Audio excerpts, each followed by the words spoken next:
Bonjour tout le monde, bonjour et bienvenue. C'est moi, Gregory Richardson, et bienvenue à mon 29e épisode des Nids des Aigles ce lundi 10 novembre.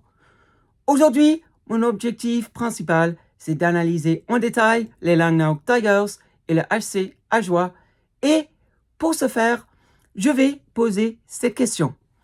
Est-ce que les Aigles s'imposeront enfin en se déplaçant en Suisse romande cette saison? En effet, jusque-là, les hommes de Trey d'abord et de Peltonen maintenant ont non seulement perdu à l'extérieur contre tous ces rivaux romans, mais ils étaient absents à presque chaque fois, sauf quand ils les ont défiés au Vernet. Ainsi, cet après-midi, je vais faire des comparaisons entre le Genève Servette Hockey Club et les Langnau Tigers en vue de la reprise jeudi soir lors du Third Day. C'est pour ça que je porte mon pull noir d'ailleurs.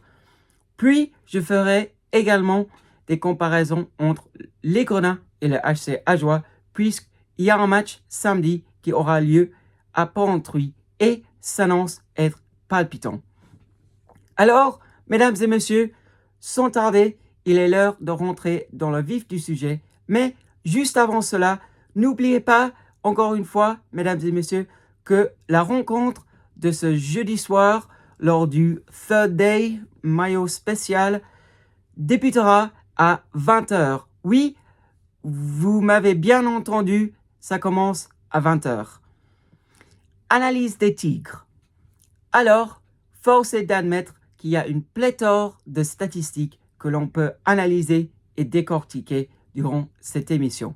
Mais ça prendra beaucoup trop de temps. Donc, j'ai pris celles qui sont essentielles afin de pouvoir déduire des favoris ainsi que de faire des pronostics logiques pour les deux rencontres de la semaine.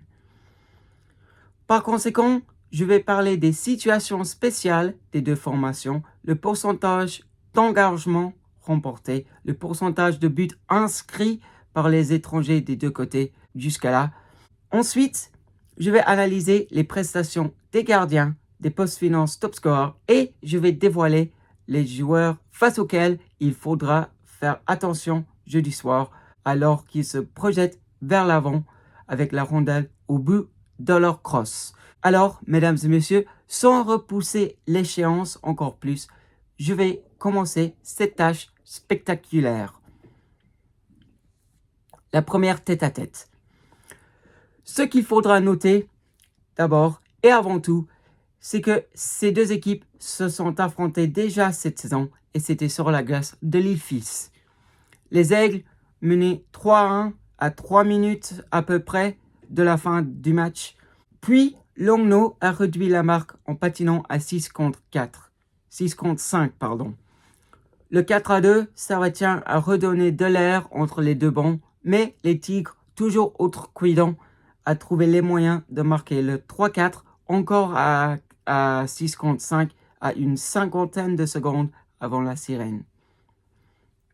Ces jours, les Aigles peinaient énormément à l'extérieur, mais ça doit servir comme une bonne leçon pour les Servetiens, car depuis plusieurs saisons maintenant, les rencontres face aux Emmentalois sont toujours serrées.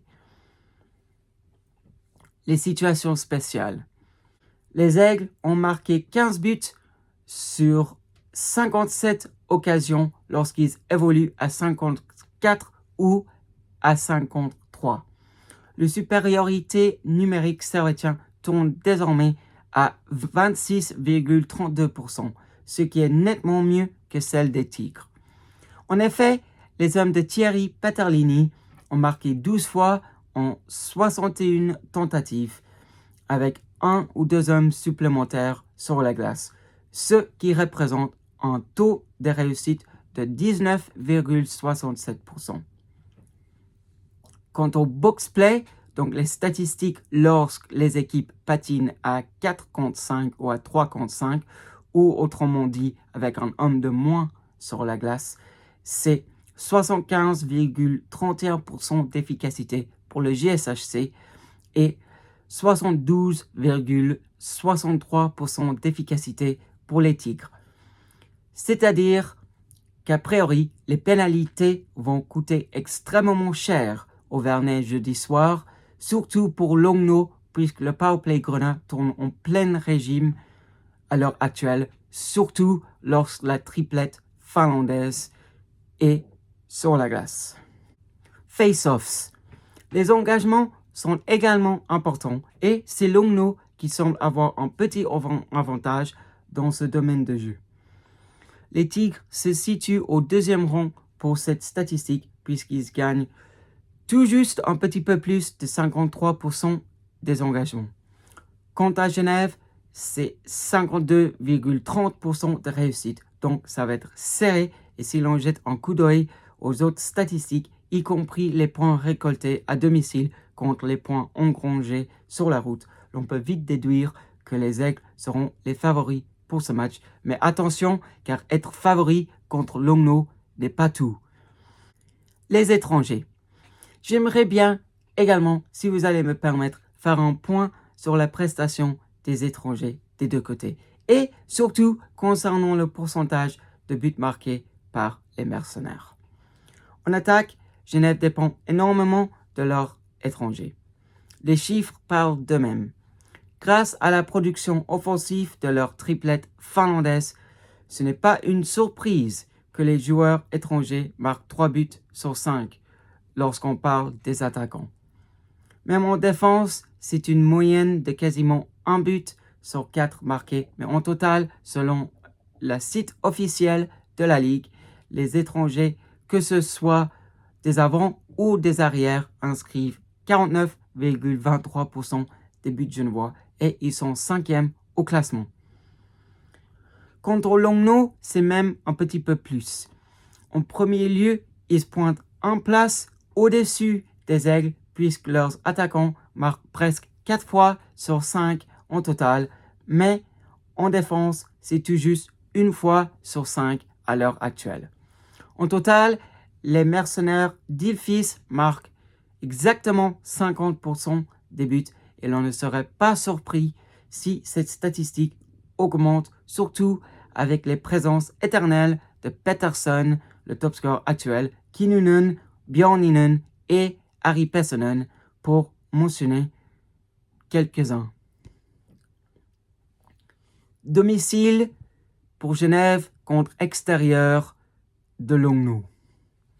De fait, les Aigles comptabilisent 23 points lors de leurs 11 parties disputées sous la toile de la patinoire des Vernets cette saison, soit une moyenne de 2,09 points par match. Et Longno, quant à eux, ont arraché 10 points également en 11 matchs disputés à l'extérieur, ce qui représente une moyenne de 0,90 points par rencontre en dehors de l'Ilfishalle. Selon cette logique, il devrait y avoir des prolongations, mais je ne suis pas encore prêt pour vous donner mon pronostic, car j'ai encore les prestations de certains individus à analyser. Quel gardien devrait être titularisé? Effectivement, le choix des gardiens sera intéressant jeudi soir, surtout pour les visiteurs, puisque c'est actuellement Robin Mayer qui semble avoir pris la large sur son concurrent Luca Boltzhauser. Et je n'aurais pas dit ça avant le 9 septembre.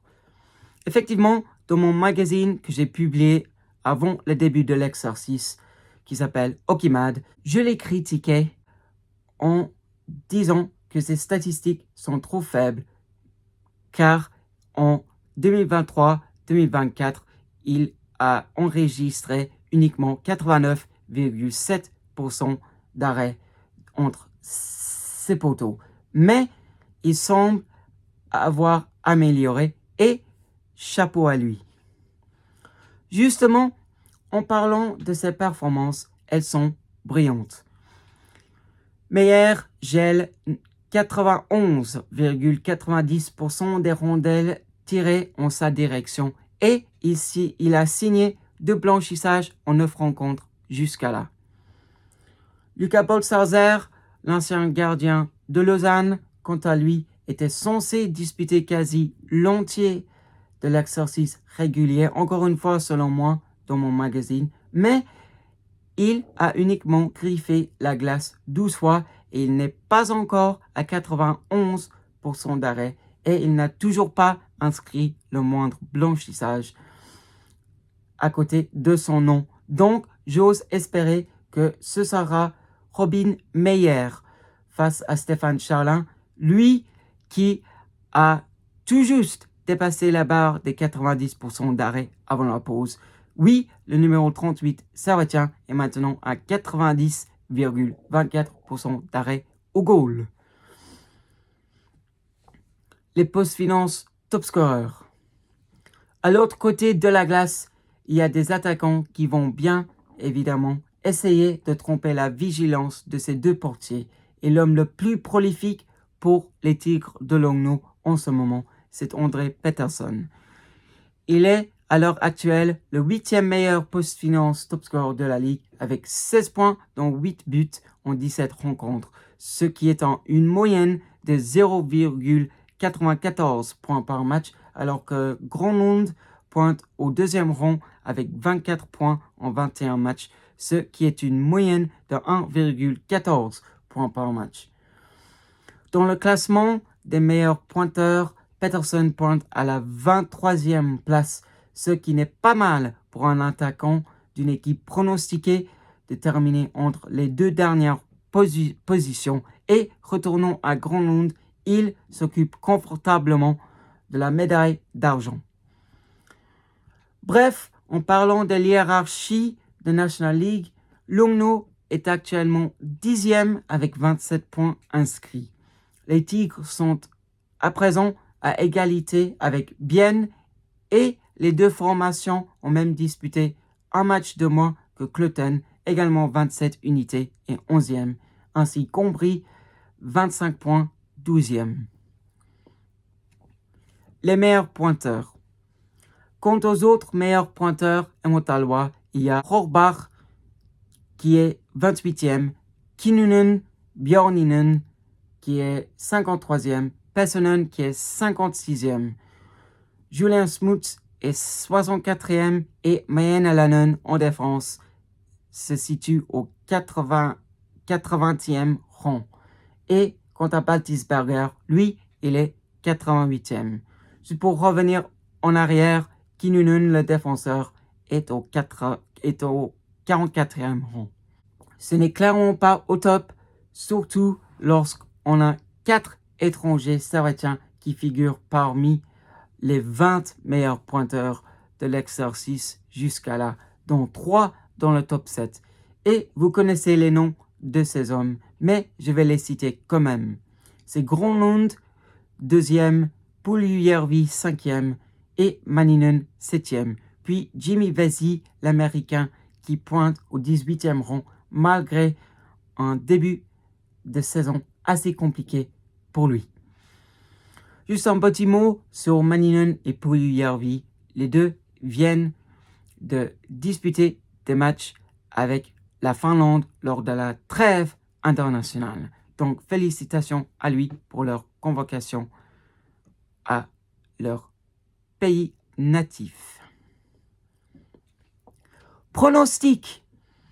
Alors, il y a quelques instants, j'ai dit que je vais faire un pronostic. Et je ne le cache pas, c'est toujours difficile lorsque Longno se trouve en face, car ils peuvent de temps en temps jouer dans la cour des grands. Allez, c'est à la maison pour Genève qui sera à la quête d'une nouvelle victoire au Vernet après cette défaite rageante contre Zug et certains joueurs n'auront pas eu de pause. Donc, je vais dire 4-3 pour les Aigles, soit après overtime, soit après les tirs au but. Ce qui suit la logique de quasi 2 points par match à domicile pour les Aigles et quasi 1 unité par rencontre sur la route pour Longno. Un tel score me paraît juste et attention au deuxième tiers car en février, le 15 pour être précis, il en fallait une remontada lorsqu'ils ont presque laissé échapper les points durant le tiers médian. Cette soirée-là, Ils sont revenus presque de nulle part et je ne serais pas surpris si les Aigles remontent de 1 à 3 pour éventuellement s'imposer durant les minutes supplémentaires 4 à 3, comme j'ai dit, il y a une vingtaine ou il y a une trentaine de secondes. Passons maintenant aux analyses du HC Ajoie. Alors, je vais entrer dans le vif du sujet immédiatement, car je ferai les mêmes comparaisons entre le Genève Servette HC et le HC Ajoie, en utilisant les mêmes chiffres afin de déduire le favori et qui me permettrait de donner un pronostic qui semble être logique, même s'il y a une chance que la logique ne tient pas, car c'est le sport malgré tout. Comme auparavant, je vais parler des situations spéciales des deux formations, le pourcentage d'engagement remporté ainsi que le pourcentage de buts inscrits par les étrangers des deux côtés. Ensuite, je vais analyser les prestations des gardiens, des post-finance top score et, comme pour Genève et Longno, je vais dévoiler les joueurs face auxquels il faudra faire attention samedi soir lorsqu'ils se projettent vers l'avant avec la rondelle au but de leur crosse. Le tout avant de faire un résumé des deux couleurs et à la maison et à l'extérieur. Et c'est après cela que je vais tenter de faire un pari sur cette rencontre. La première tête-à-tête. Ce qu'il faudra noter d'abord et avant tout, c'est que ces deux équipes se sont affrontées déjà cette saison et c'était à la patinoire d'Evernay lors du lancement de la saison, le mardi 9 septembre. Pour rappel, Louis Robin a ouvert le bal lors de la première frappe à Julotte, mais au fur et à mesure que l'horloge avançait, les Aigles ont pris la large et malgré une fin de match compliquée, le doublé de Pouliot, y compris le baptême goal au Vernet de l'exercice, a permis aux locaux de remporter les 3 points. C'était 5 à 3 après la cage vide ajustée par Sakari Maninen, mais 4 à 1 est devenu 4 à 3 dans les minutes précédentes. Donc, l'on peut encore une fois envisager un match serré. Les situations spéciales. Les hommes de Peltonen ont marqué 15 buts en 55 occasions lorsqu'ils évoluent à 54 ou 53. La supériorité numérique servetien tourne désormais à 26,32% car ça n'a pas changé durant cette émission. Et je vais ajouter que c'est nettement mieux que celle d'Ajoie. Dans ce domaine du jeu, la troupe de Greg Orland pointe à la 8e place avec un taux de réussite de 20,75%. Autrement dit, si Genève est pénalisé 5 fois, il devrait marquer un goal selon ces statistiques. Et sur la route, prenant en compte ce qui s'est passé avant la pause, ce serait fort probable.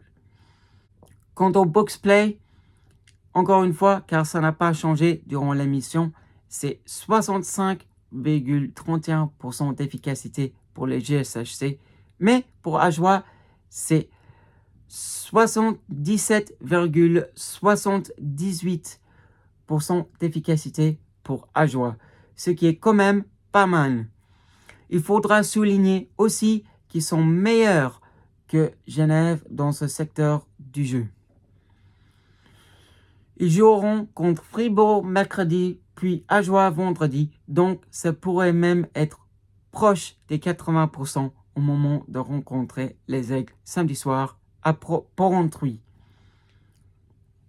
En tout cas, c'est entre guillemets 78% et ça veut dire que Genève devrait marquer uniquement un but en 5 tentatives à peu près. Mais c'est un domaine de jeu qui a amélioré dernièrement, donc ce serait intéressant à suivre. La meilleure chose des deux côtés de la glace sera de ne pas offrir des occasions à 54. Il faut le dire. Face-offs. Les engagements peuvent s'avérer décisifs pendant un match, surtout en zone offensive ou en zone défensive, selon votre manière de penser. Et Ajoie accompagne Genève dans le top 4 dans cette statistique. De fait, les formations d'Irlande remportent plus de 51% de leur face-off et c'est 52,30% pour Genève, qui est deuxième avant ce third day contre Longno. Là encore, il me semble que c'est serré. Les étrangers. Concernant les étrangers, personne ne peut nier que Genève dépend énormément d'eux. Les chiffres parlent d'eux-mêmes. Grâce à la production offensive de leur triplette finlandaise, comme je viens de dire il y a quelques minutes, ce n'est pas une surprise que les joueurs étrangers marquent 3 buts sur 4. Même en défense, c'est une moyenne de quasiment 1 but sur 4. Mais en total, selon les chiffres de la Ligue, encore une fois, que ce soit des avants ou des arrières, les mercenaires sarratiens inscrivent 49,23% des buts genevois et ils sont 5e au classement pour cette statistique. Quant à Ajoie, c'est même plus.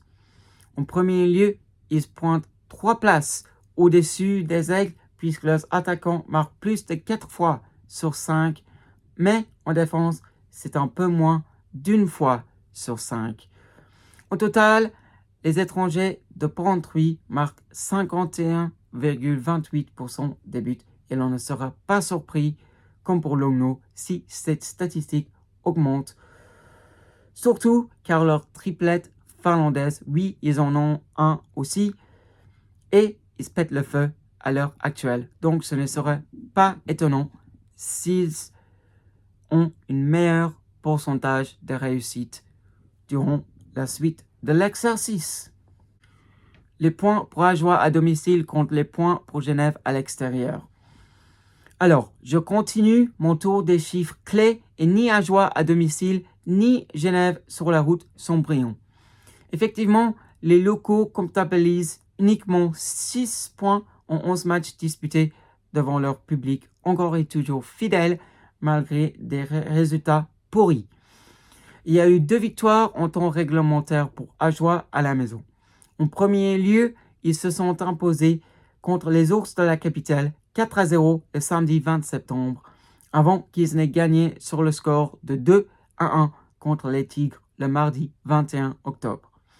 Entre ces 2 matchs, et même avant, puis après, c'est 0 points inscrits dans les 9 autres parties, ce qui est cruel car ils étaient dans le match à quasiment chaque fois, notamment contre le HC Ombrie-Piotta sur la Sirène pour la pause. Peut-être ils se voyaient trop beaux en menant 3-1 après le tiers initial. Qui sait, mais j'ose espérer qu'Irlande aurait été fâchée après qu'Ajoie a lâché prise alors qu'ils étaient à 2 doigts de revenir à 8 longueurs de leurs adversaires au classement. Et force est d'admettre que ça a coûté cher pour les pensionnaires de Porrentruy puisque les Levantins ont su mettre en place une recette gagnante face à Bienne le lendemain. Aïe aïe aïe. Est-ce que c'était un tournant de la saison? On saura d'ici quelques jours, mais ce qui est certain, c'est que face aux 3 rivaux de Suisse romande, ils doivent être sur leur 31 afin de revenir à la hauteur de ses adversaires. Sinon, ils seront sans aucun doute au fond de la classe, encore une fois, j'ai envie de le dire. Quant à Genève, leur bulletin sur la route ne lit pas bien du tout. Ça lit mal en fait. Avec uniquement quelques victoires arrachées ici et là, notamment à Zurich et à Zug, puis des scores fleuves de 11-0 et de 8-0 en sa défaveur. C'est désormais 13 points sur 11 matchs en dehors de la maison pour les Aigles. Et afin de viser le top 6, dès ce match-là, ces statistiques doivent beaucoup améliorer. Sinon, une qualification directe pour les playoffs sera très vite hors de portée. Avec un tel contingent qui est doté d'expérience en NHL, voire en Liga de Finlande, ses prestations sur la route sont presque totalement inacceptables. Dans ce championnat, si vous souhaitez aller loin, vous devez être constant et sur sa patinoire et sur les 13 autres. Et l'on est loin de ça du côté genevois. Par contre, en défiant Ajoie sur la route juste après la reprise, c'est une énorme occasion pour les Servetiens de booster ses statistiques. Alors, qui va gagner? Car c'est 0,54 points par match à domicile pour Ajoie contre uniquement 1,18 points par rencontre à l'extérieur pour les Aigles. Force est d'admettre que Genève est censé gagner ses 2 premiers matchs après la pause et ils doivent les emporter s'ils souhaitent encore et toujours viser le top 6 qui les échappe depuis 2 ans. Quel gardien devrait être titularisé? Alors, par la suite, pour un petit peu, je vais parler des gardiens. On verra si pas Meyer de Longno, mais Robert Meyer du Genève Servette Hockey Club. Et on verra s'il peut être utilisé contre une équipe plus fébrile samedi soir. Mais ce serait un énorme risque puisqu'il n'est même pas à 85% d'arrêt. Le plus logique, selon les statistiques, serait un duel palpitant entre Benjamin Conze et Stéphane Charlin. Ce dernier a enfin franchi la barre des 90% d'arrêt durant les dernières rencontres avant la pause et Benjamin Conze, quant à lui, a signé un blanchissage pour Ajoie contre Berne, comme vous l'avez peut-être compris auparavant. Et il a plus de 92% d'arrêt. Noah Patenaude joue assez bien aussi et il a 90,57% d'arrêt en tant que récompense pour ses efforts, mais ça ne sent pas bon pour Damiano Ciaccio, lui qui est à 88 et quelques poussières pour son d'arrêt.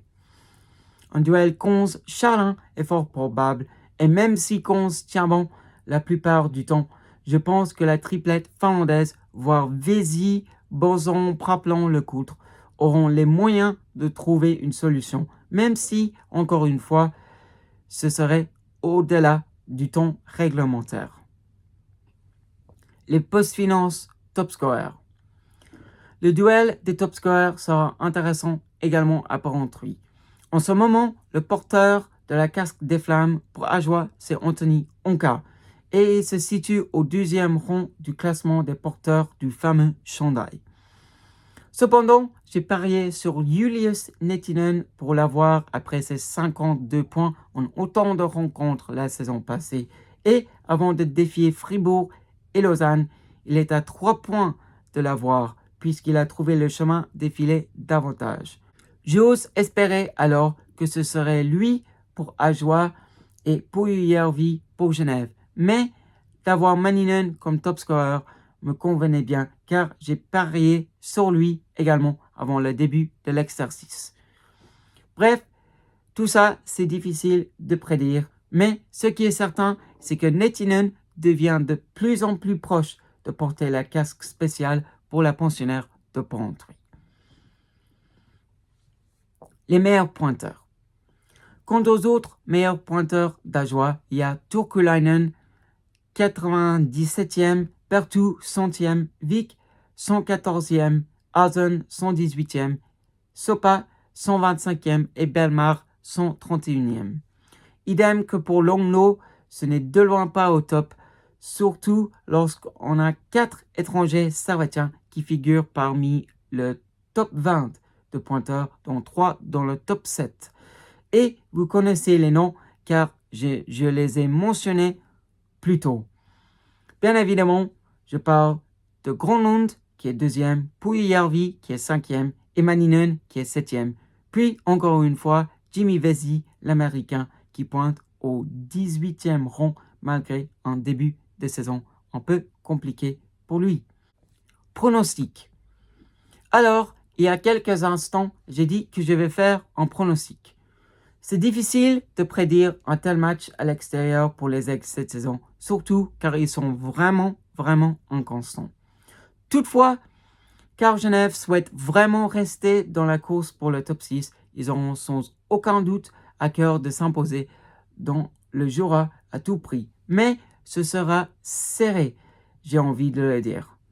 Alors, je pense que ce sera 4-3 pour les hommes de Peltonen, soit après overtime, soit après les tirs au but, encore une fois.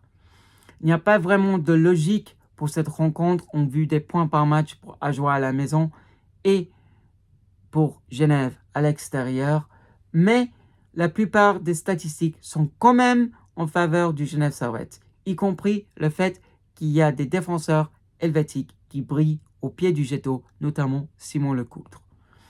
Or, sur ce plateau, nous devons les encourager et donc un résultat comme ça me paraît juste, mais faites attention, mesdames et messieurs, à la fin, car Ajoie va donner leur maximum jusqu'au bout, à l'imitation de leur petite remontada au début du championnat auvernais, quand nous se sont fait peur.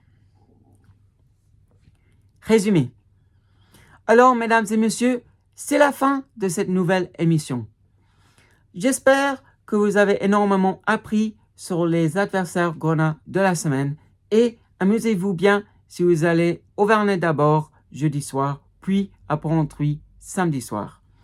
Continuez à encourager votre équipe car ils ont clairement besoin de vous au moment de la reprise, car pour rappel, il y a uniquement 6 petits points entre Rapperswil 2e et Lugano 8e avant les matchs de mercredi soir. Je vois bien Genève être 8e après les duels de mercredi soir, mais des victoires contre leurs adversaires cette semaine les permettront de remonter un peu avant d'attaquer une nouvelle semaine qui sera bien évidemment pleine d'émotions. Bref, merci encore une fois de m'avoir écouté. Passez une belle semaine et à lundi ou à mardi prochain pour la suite de belles aventures sur Radio Nid des Aigles. Au revoir, ciao, merci et bye bye.